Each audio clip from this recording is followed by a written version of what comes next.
AIIMS के ही एक question paper का क्वेश्चन था कि एजिंग की सबसे बड़ी रेलेवेंट थ्योरी कौन सी है, तो आंसर है फ्री रेडिकल थ्योरी। ये मैं आपको नीट के एंट्रेंस एग्जाम का क्वेश्चन का बता रहा हूं कि एजिंग की सबसे बड़ी थ्योरी कौन सी है, तो वो फ्री रेडिकल थ्योरी है, राइट। तो अगर हमें ज्यादातर लोगों आज क्या है, आज हमें कोई कॉलेरा और वायरस और बैक्टीरिया से होने वाली डिसीजेस तो बहुत कम है, ज्यादातर तो लाइफस्टाइल डिसऑर्डर्स ही हैं। अगर हमें इनको समझना है तो हमें फ्री रेडिकल और एंटीऑक्सीडेंट को समझना पड़ेगा। चलिए आज हमारे पास मौका है तो हम इस पे बातचीत कर लेते हैं। बिल्कुल बिल्कुल। फ्री रेडिकल क्या होता है? जब भी हम खाना खाते हैं तो खाना, हमारा जो भी फूड होता है वो ग्लूकोज में कन्वर्ट होता है, करेक्ट। खाना खाया वो ग्लूकोज बन गया। ग्लूकोज किस में जाता है? ब्लड। ब्लड कौन है? ब्लड है हमारे देश का, ब्लड जो है वो है हमारी आप समझ लिए ब्लड ट्रक है। अच्छा। जो माल सप्लाई करता है पूरी बॉडी में। तो खून जो है वो ट्रक है, माल इधर से उधर लेके जाना, उधर से उधर लेके जाना। नसें जो है वो रोड है। तो ग्लूकोज बना और ग्लूकोज को खून में डाल दिया गया, तो ब्लड में चला गया। ब्लड क्या करता है? उस ग्लूकोज को हर सेल को प्रोवाइड करता है कि भाई ये लो तुम्हारा ग्लूकोज, ये लो तुम्हारा ग्लूकोज, ये लो तुम्हारा ग्लूकोज, तुम्हारा ग्लूकोज।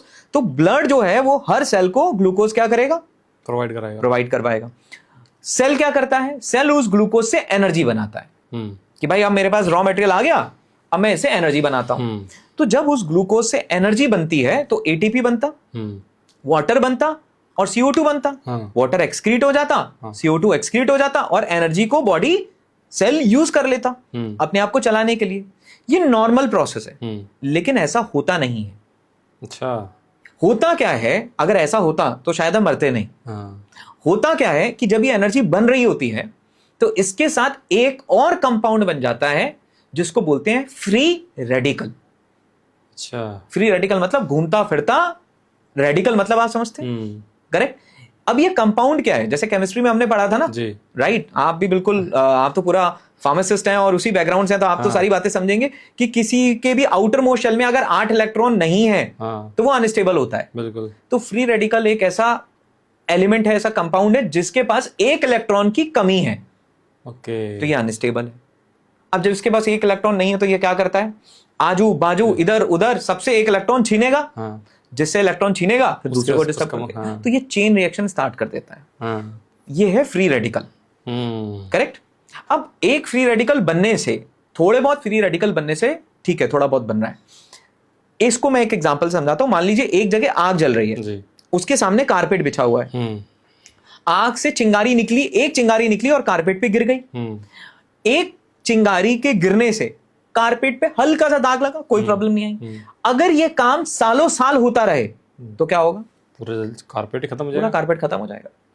तो जब ये फ्री रेडिकल थोड़ा बहुत बना, कभी कभी बना, प्रॉब्लम नहीं है।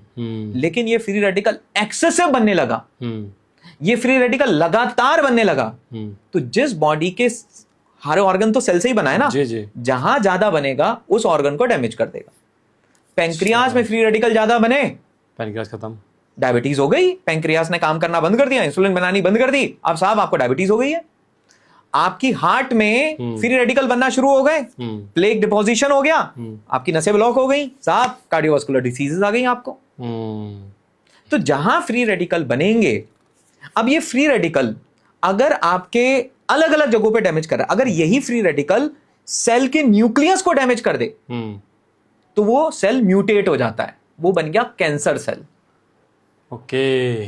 तो वो जब उसने फ्री रेडिकल ने न्यूक्लियस को डैमेज कर दिया तो वो कैंसर सेल बन गया। अब यहां से कैंसर की क्या हो गई? शुरुआत हो गई। अब ये चेन रिएक्शन है।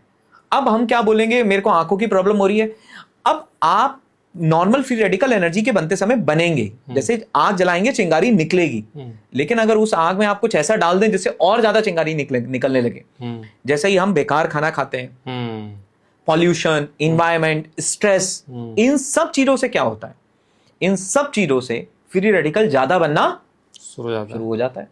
आप देखिए, आप 10 दिन स्ट्रेस लीजिए, आपके चेहरे पे दिखना क्या हो जाएगा? बिल्कुल, चेहरे पे दिखना शुरू हो जाएगा, डल हो जाएगा, पूरा चेहरा डल हो जाता है, क्योंकि आपकी स्किन के ऊपर फ्री रेडिकल डैमेज होना शुरू हो गया है।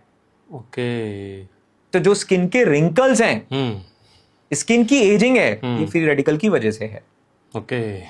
अब ऊपर वाले ने परेशानी बनाई तो सॉल्यूशन भी तो बनाया होगा। बिल्कुल। अगर पाकिस्तान आर्मी है, मैं इन फ्री रेडिकल को पाकिस्तान आर्मी बोलता हूं। अब पाकिस्तान आर्मी है तो हिंदुस्तान की भी तो आर्मी होनी चाहिए ना। बिल्कुल, करेक्ट। अब अगर दुश्मन है तो मतलब आप मान लीजिए एनिमी है तो फ्रेंड भी होना चाहिए बिल्कुल। हमारी बॉडी का। जी अब ये फ्रेंड है एंटीऑक्सीडेंट।